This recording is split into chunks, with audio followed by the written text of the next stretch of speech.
रमजानुल मुबारक का दूसरा अशरा चल रहा है।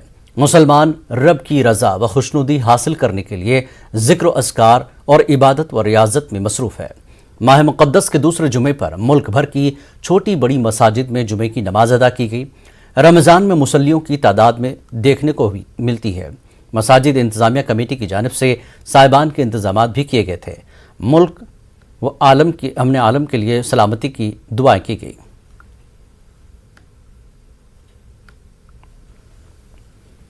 माह रमज़ान में मसाजिद के शहर भोपाल में मुसल्लियान की तादाद में इजाफा हो गया है। मुसल्लियान की कसरत से मसाजिद न सिर्फ तंग दामनी की शिकायत कर रही हैं बल्कि रूह परवर मनाजिर के बीच रोज़ादारों के शब रोज़ गुजर रहे हैं। त्योहारों के खास मौके पर माह रमज़ान और हनुमान जयंती को देखते हुए महकमे पुलिस के जरिए शहर में पुलिस की गश्त में इजाफा कर दिया गया है। राजधानी भोपाल की 590 मसाजिद में से 110 मसाजिद में नमाज जुमा का खुसूसी एहतमाम किया गया।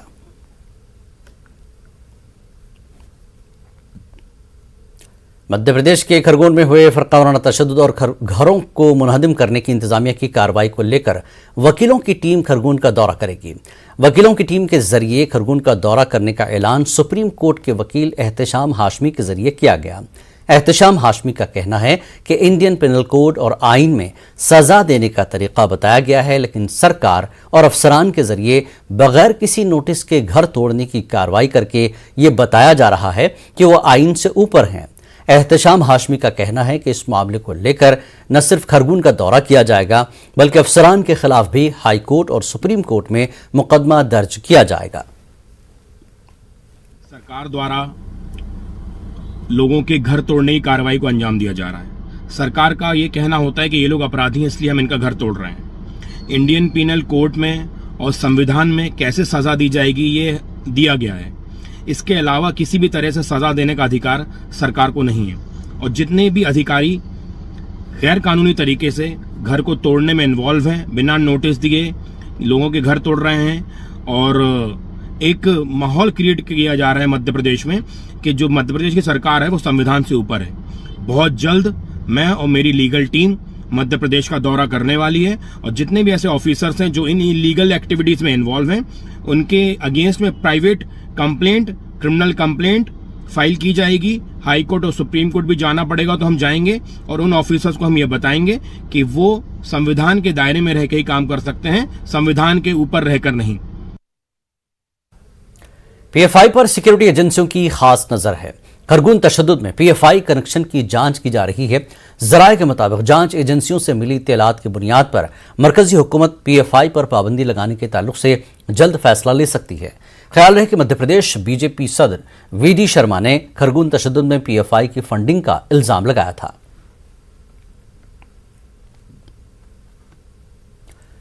उडुपी जिला इंतजामिया श्रीराम सेना के सरपरस्त प्रमोद मुतालिक के उडुपी दौरे पर पाबंदी लगा दी है।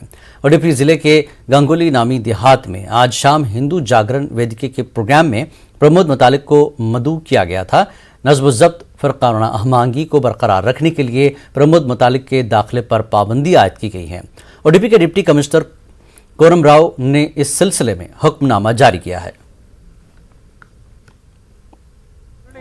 ಏನು ಅಂತದೇನು ಬಹಳ ದೊಡ್ಡ ಅನಾಹುತ ಆಗುವಂಥದ್ದು ಏನಿಲ್ಲ.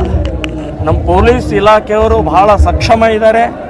ಸೊ ಅವರು ಎಲ್ಲವನ್ನೂ ನಿರ್ವಹಿಸ್ತಾರೆ. ಈಗ ನಾನು ಬಂದ ತಕ್ಷಣನೇ ಏನೋ ಬಹಳ ದೊಡ್ಡ ಅನಾಹುತ ಆಗುತ್ತೆ ಅಂತನ್ನುವಂಥದ್ದು ಏನಿಲ್ಲ. ಸೊ ಎಲ್ಲವೂ ಅತ್ಯಂತ ಶಾಂತ ರೀತಿಯಿಂದ ಕಾರ್ಯಕ್ರಮ ಯಶಸ್ವಿ ಆಗುತ್ತೆ ಅಂತನ್ನುವಂಥ ವಿಶ್ವಾಸ ಇದೆ. ಪೊಲೀಸರ ಮೇಲೂ ವಿಶ್ವಾಸ ಇದೆ. ಮುಳಬಾಗಿಲಲ್ಲಿ ಒಂದು ಇನ್ಸಿಡೆಂಟ್ ಆಗಿತ್ತು 2 ದಿನದಿಂದ. ಆಗಿನ ಘಟನೆಯನ್ನು ಖಂಡಿಸ್ತಾ ಇದ್ದೀನಿ, ವಿರೋಧಿಸ್ತಾ ಇದ್ದೀನಿ. ವ್ಯವಸ್ಥಿತವಾಗಿ ಪ್ರೀ ಪ್ಲ್ಯಾನ್ ಮಾಡಿದಂಥ ಘಟನೆ ಅದು.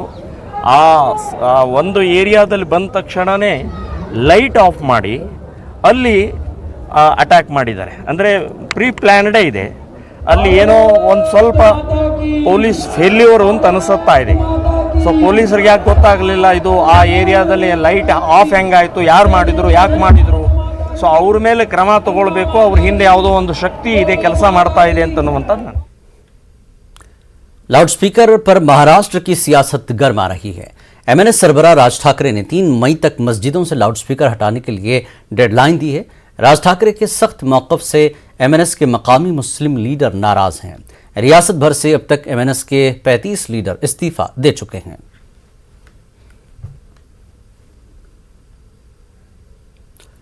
जेएनयू कैंपस के आसपास चारों तरफ भगवा झंडे नस्ब किए गए हैं।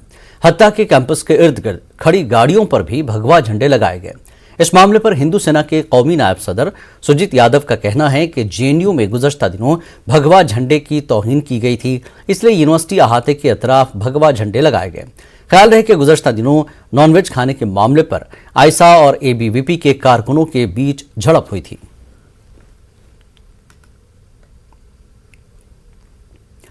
गुजरात के सूरत में एक स्कूल ऐसा भी है जो भाईचारे की बेहतरीन मिसाल पेश कर रहा है।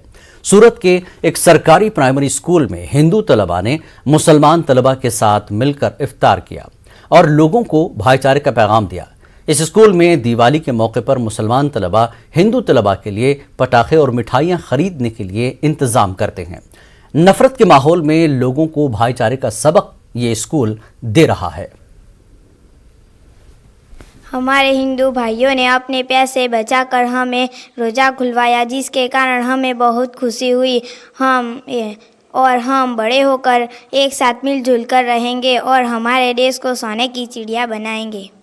हम है ना मुस्लिम भाव को डर रोज़ा एक दिन रोज़ा खिलाते हैं। हमारे पैसे से लाके तरबूज ऐसा फल हम मुस्लिम भाव को खिलाते हैं। हम मिलकर ही जो रहने की हिंदू भाई और मुस्लिम भाई सरके ये कुछ अलग अलग नहीं।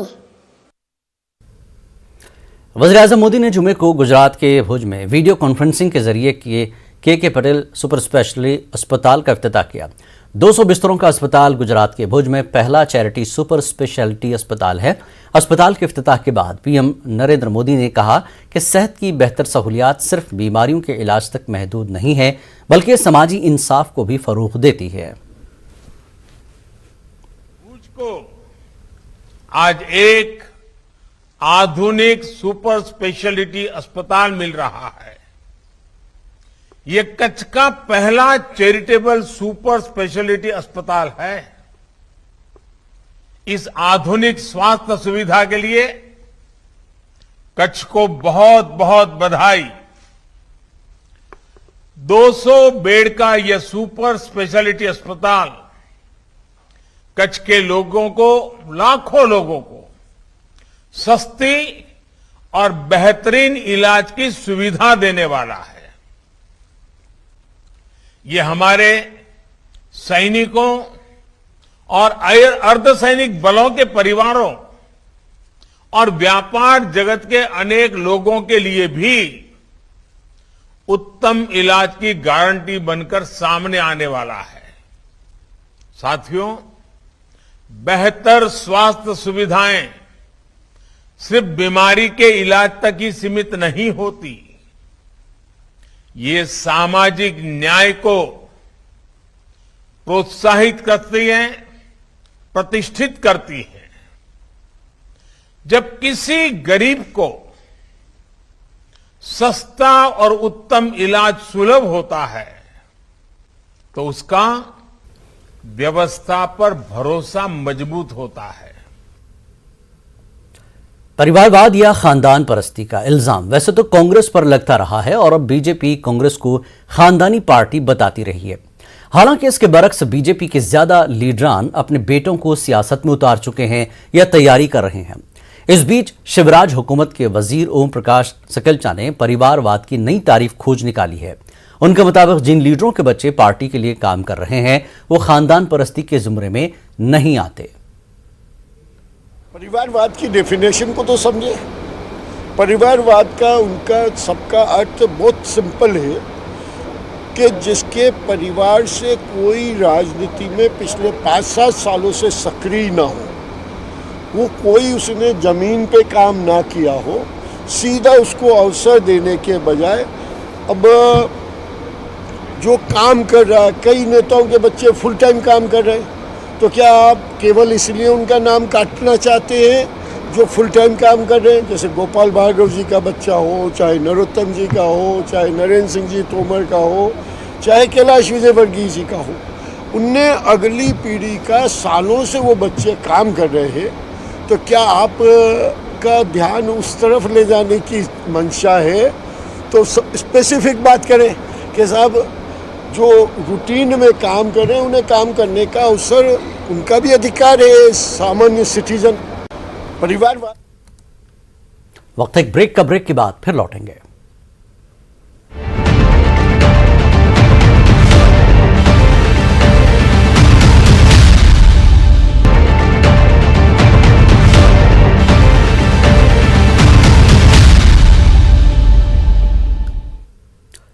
मौसम गर्मा में पानी की तलब बढ़ जाती है। शहरों और गांव से आमतौर पर पीने के पानी की कमी की शिकायत सुर्खियां बनती हैं। महाराष्ट्र के नासिक के रोहिले गांव में लोगों को पीने के पानी की किल्लत का सामना है। यहां लोगों को प्यास कुएं के पास पहुंचने से नहीं बल्कि कुएं में उतरने से बुझ रही है। खवातीन सीढ़ियों और रस्सियों के सहारे गहरे कुएं में उतरकर पानी निकाल रही हैं। ये एक जोखिम भरा काम है। ऐसे में कोई बड़ा हादसा पेश आ सकता है।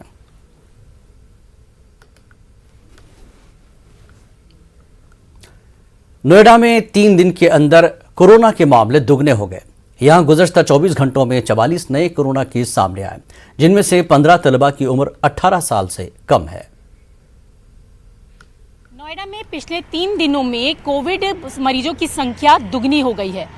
पिछले 24 घंटे की बात करें तो 44 नए मामले सामने आए हैं, जिसमें से 15 बच्चे ऐसे हैं जिनकी उम्र 18 साल से कम है, जिससे प्रशासन में हड़कंप मच गया है। प्रशासन की तरफ से एक टोल फ्री नंबर भी जारी किया गया है। स्कूलों को निर्देशित किया गया है कि अगर किसी भी स्टूडेंट में कोई लक्षण पाए जाते हैं तो तुरंत जानकारी दी जाए। इसके साथ ही 68 नमूनों को जीनोम सीक्वेंसिंग की जांच के लिए भेजा गया है, ताकि नए वेरिएंट, नए स्ट्रेन का पता लगाया जा सके। साथ ही साथ प्रशासन ने यह भी कहा है कि किसी तरीके की कोई लापरवाही ना बरती जाए। और आपको बता दें कि पिछले दिनों में नोएडा के कई स्कूलों में पॉजिटिव बच्चे पाए गए हैं, जिसके बाद स्कूल मैनेजमेंट की तरफ से स्कूलों को फिलहाल बंद कर दिया गया है। और जिस तरीके से लगातार मरीजों की संख्या में इजाफा हो रहा है, इससे कहीं ना कहीं नोएडा प्रशासन में भी हड़कंप है। अब ये देखना होगा कि यूपी सरकार इस तरीके की रणनीति तय करती है, ताकि आने वाले समय में बढ़ते कोविड की संख्या पर किस तरीके से लगाम लगाई जा सके। कैमरा पर्सन जगदीश उप्रेती के साथ रचना, नोएडा, न्यूज़ 18। मस्जिद अक्सा में आज सुबह इजरायली फोर्सेस और फलस्तीनियों के बीच हुई झड़प में 117 फलस्तीनी जख्मी हो गए। उन्हें मुख्तलिफ अस्पतालों में दाखिल कराया गया। इजरायली फौज का दावा है कि वह नमाज के बाद वहां मौजूद अफराद को हटाने के लिए दाखिल हुई थी। झड़प का वीडियो सोशल मीडिया पर वायरल हो रहा है। मीडिया रिपोर्टों के मुताबिक इजरायली पुलिस दंदनाती हुई मस्जिद में दाखिल हो गई और लोगों की पिटाई शुरू कर दी। फिलिस्तीनी रेड क्रिसेंट के मुताबिक जख्मियों को अस्पताल ले जाने की राह में भी इजरायली फोर्सेस ने रुकावट डालने की कोशिश की।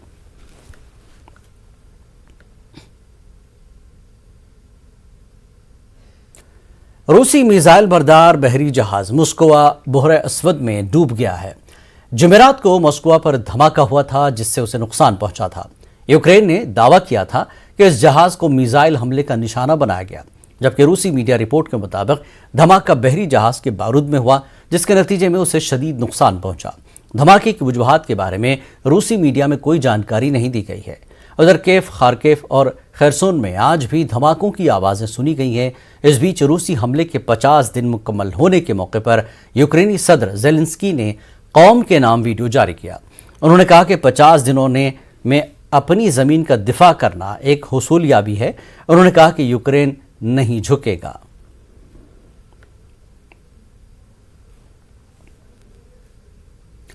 वादी में अक़लियतों पर हो रहे मुसलसल हमलों और धमकियां में खत मिलने से कश्मीर में अक़लियतों में काफ़ी खौफ पाया जा रहा है। वो हुकूमत से सिक्योरिटी के मुनासिब इंतजाम करने की मांग कर रहे हैं। माहिरीन का कहना है कि अक्सरियती तबके को भी वादी में अक़लियतों के तहफ़्फ़ुज़ में अपना रोल अदा करना होगा। पेश है समीर भट्ट की ये रिपोर्ट।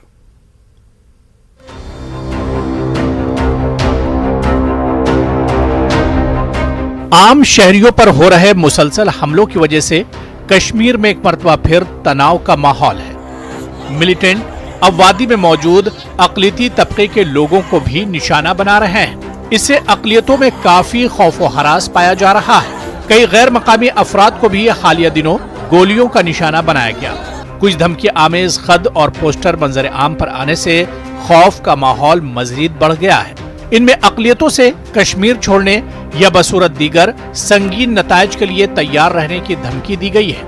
ऐसे हालात में कश्मीर के मुख्तलिफ इलाकों में काम कर रहे पीएम पैकेज मुलाजमीन में काफी डर का माहौल है। आपने देखा होगा और पीएम पैकेज के जो अभी पोस्टर्स जो वहाँ पर फुलफिल किए गए हैं, जो यहाँ से नए नए बच्चे गए हैं, तो उनके मन में, उनके दिल में अभी इतना एक वो दहशत भरा हुआ है, इतना डर आ गया है कि वो बोल रहे हैं कि हम यहाँ पे इस माहौल में कैसे काम करेंगे। उनके दिल में एक बहुत डर है कि करे तो करे क्या, गवर्नमेंट नौकरी छोड़ नहीं सकते हैं। अब जो एक सिंगल सोल है एक घर में कमाने वाला, वो तो मजबूर है वहाँ पर काम करने के लिए, तो वो तो जॉब भी नहीं छोड़ सकता है। लेकिन जॉब करे तो करे कैसे, कोई सिक्योरिटी प्रोवाइड नहीं की है, उसको घर से बाहर निकलना है, घर में भी उसका वो रेंट पर रह रहा है, वहाँ सिक्योरिटी नहीं। जम्मू और मुल्क के मुख्तलिफ मकामात पर मुकीम कश्मीरी पंडित वादी में काम कर रहे अपने रिश्तेदारों और अहले खाना की सलामती को लेकर काफी फिक्रमंद है।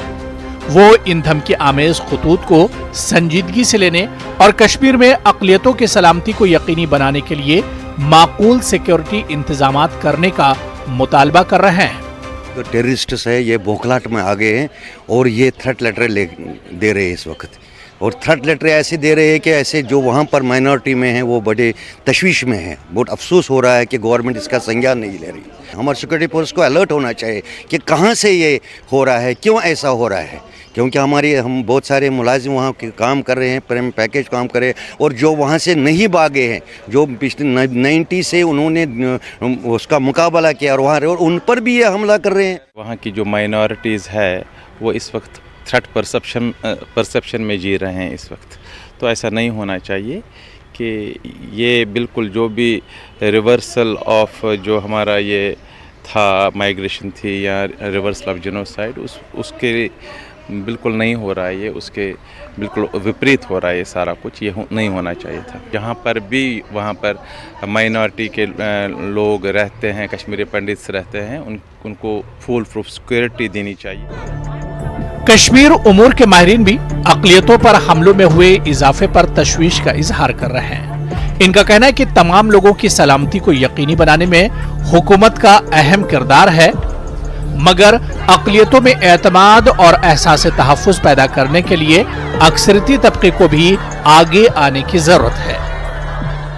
ये गवर्नमेंट की जहाँ तक सिक्योरिटी एस्टेब्लिशमेंट का है, ये बहुत चैलेंज है उनको कि ये कैसे रोकेंगे इस तमाम चीज़ को, और साथ साथ में ही जो फेयर फैक्टर माइनॉरिटीज़ में उभर के आया है, पर्टिकुलरली जो ये लेटर है, गवर्नमेंट को इस पर कार्रवाई करनी चाहिए। They should take a lead. Same लग रहा है कि 1990 वाला जो सिचुएशन फेयर फैक्टर लग रहा है, तो वो नहीं होना चाहिए माइनॉरिटी में। मेजॉरिटी ही उनकी प्रोटेक्शन होती है। यहाँ पे मेजॉरिटी का भी रोल बहुत इंपॉर्टेंट है, but as far as this is concern government has a role. अगर इंडिविजुअल किलिंग्स आपकी हो रही है, 5-6 किलिंग्स हो गई हैं, दिस इज़ नॉट गुड, क्योंकि आप 30 साल के बाद में जो 30 साल में वहाँ रहने वाले लोग थे, उनका एक मेजॉरिटी को ऑटोमेटिकली उनको एक सेंस ऑफ कॉन्फिडेंस देनी चाहिए। हुकूमत ने पहले ही यकीन दिलाया है कि वादी में तमाम आम शहरियों के तहफ़्फ़ुज़ को यकीनी बनाने के लिए तमाम ज़रूरी इक़दाम किए जाएंगे। माहिरीन का ताहम मानना है कि जम्मू कश्मीर में होने वाले असेंबली इंतखाबात के पेश नज़र ऐसे हमलों में इजाफा देखने को मिल सकता है। न्यूज़ 18 उर्दू के लिए जम्मू से समीर भट्ट की रिपोर्ट। जिला गांधरबल के मुख्तलिफ मकामात पर खुश्क चिनार के दरख्त इंसानी जानों के लिए खतरा है। सड़कों पर मौजूद इन बड़े और खुश्क चिनार के दरख्त आस पास रहने वाले लोगों, पैदल चलने वालों और मुसाफिरों के लिए कभी भी परेशानी की वजह बन सकते हैं। हरन इलाके के कमरिया चौक पर भी चिनार का एक ऐसा ही दरख्त है जो कभी भी किसी के लिए खतरा बन सकता है। तजारती सरगर्मियों और तलबा और मुलाजमीन की आमद और रफ्त के बायस ये मसरूफ़ तरीन इलाकों में शुमार होता है। न्यूज़ 18 इस मसले को अक्सर उजागर करता रहा है और गुज़श्ता साल चिनार के तरक्याती अफसर ने यकीन दहानी कराई थी कि मुतल्लिक़ा महकमे ने इसकी निशानदही की है, ऐसे दरख्त जल्द हटा दिए जाएंगे, लेकिन अभी तक कुछ नहीं हुआ। खुदा न खास्ता ऐसा हो जाए कि ये चिनार का पेड़ किसी इंसान पर या गाड़ी पर गिर जाए, जिससे कि इंसान जानी नुकसान हो सकता है। मेहरबानी करके इस जानी नुकसान को बचाने के लिए इसकी तरफ तवज्जो दी जाए और इसको पूरी तरफ काट दिया जाए। बारहक और इस्तेदा ऐसे एडमिनिस्ट्रेटर्स की ये बोर्ड चढ़ता क्या यपर लॉकट शुर यह लॉकट शुर तुत खतर तुम दी बस एडमिनिस्ट्रेटर तुम दी पान नजर तुम वो बोर्ड तैयार पे एक्सीडेंट ग पत वन है अस वोनू न अस कोरू न कि अत मुतलिक हसा त्राई वारिया एप्लीकेशन अस ते। खबरनामे में फिलहाल इतना ही। आदाब।